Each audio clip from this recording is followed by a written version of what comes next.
سلام په وړاندې کولو سره پام راګرځوم د نن ورځې تازه مهم او وروستیو خبرونو ته. ګرانو کتونکو او مینوالو السلام علیکم. افغان سوله د افغان سولې لپاره د قوي ملي اجماع په جوړولو کار روان دی. تر ولسمشري ټاکنو وروسته ولسمشر غني په چټکۍ سره د سولې لپاره کار پیل کړی او تازه له تیرو تجربو څخه په استفادې اساسي اقدامات پیل شوي دي. تیره ورځ د سولې په خبرو کې د ملي اجماع کمزوري محسوسېده. د ملي اجماع په کمزوري کې چې څومره د یو مهم او اصلي اړخ په توګه حکومت ته ګوته نیول کیږي، همدومره سیاسیونو او د بهرنیو استخباراتو اشاره د وضعیت پیچلي کوونکي عناصر هم ملامت بلل کیږي. د افغانستان ولسي جرګه وایي حکومت د اوربند مخکې طالب بندیان نه خوشي کوي.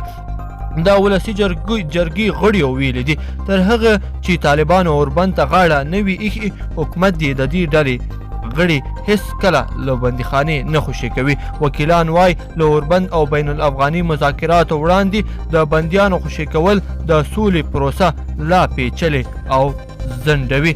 مشرانو جرګه له امریکا څخه د مشرانو جرګې غوښتنه دا ده چې خلیلزاد له دندې ګوښه کړي. د افغانستان مشرانو جرګې له امریکا څخه غوښتي چې د افغانستان د سولې لپاره د خپل هیواد د بهرنیو چارو وزارت ځانګړی استازی زلمی خلیلزاد له دندې ګوښه کړي. مشرانو جرګې ویلي دي چې خلیلزاد د سولې پروسه کې خپلې شخصي ګټې تعقیبوي او پالي.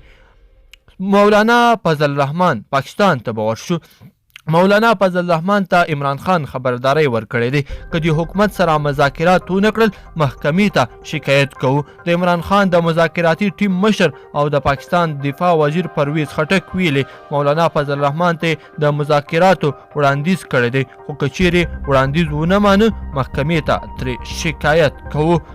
کامیر هوایي شرکت متحده اماراتو پر کامیر هوایي شرکت بندیزونه لګولي دي. د افغانستان هوایي شرکتونه ټولنه وایي متحده عربي امارات کامیر الوتکې ته په خپل مرکزي هوایي ډګر کې د کېناستلو اجازه نه ورکوي. له دې سره اوس مهال په افغاني شرکتونو کې یوازې آریانا هوایي شرکت د کابل او دوبۍ ترمنځ الوتنه کوي. په افغانستان کې هوایي شرکتونه د نورو هیوادونو پر وړاندې د پرانیستې فضا په سیاست نیوکې کوي. وایي پرمختللو نړیوالو شرکتونو د دوی د پرمختګ او سوداګرۍ مخه ډب کړې ده. وربسو روسیې ته. روسیه وایي د افغان سولې په روان بهیر کې دی ایران هم ورګډ کړای شي. روسیه وایي د افغان سولې په اړه په درې اړخیز بهیر کې دی ایران هم ورګډ کړای شي. د روسیې د بهرنیو چارو وزیر وایي دوی په دوامداره توګه د افغانستان د مسلې پر سر د امریکا سره په اړیکه کې دي او اوس غواړي چې ایران هم له درې اړخیز بهیر سره یو ځای شي.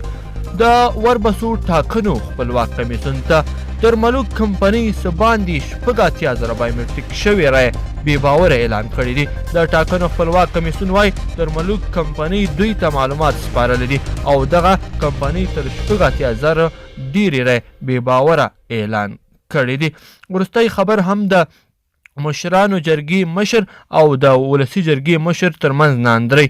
د مشرانو جرګې دویم مرستیال محمد آصف صدیقي د ولسي جرګې د رئیس میر رحمان رحماني وروستیو څرګندونو ته غبرګون کې د پیغور په ژبه ویلي دفاع وزارت له تا څخه د تیلو قرارداد واخیست، د فساد له امله یې دستګاه واخیست، اوس نو پرې تورونه د دروغو مه لګوه. ګرانو کتونکو او مینوالو هیله ده چې دغه خبرونه او ویډیو مو خوښه شوي وي. که چیرې مو خوښ شوي وي در سره لایک کړئ او نور دوستانو سره یې هم شریکه کړئ. مننه.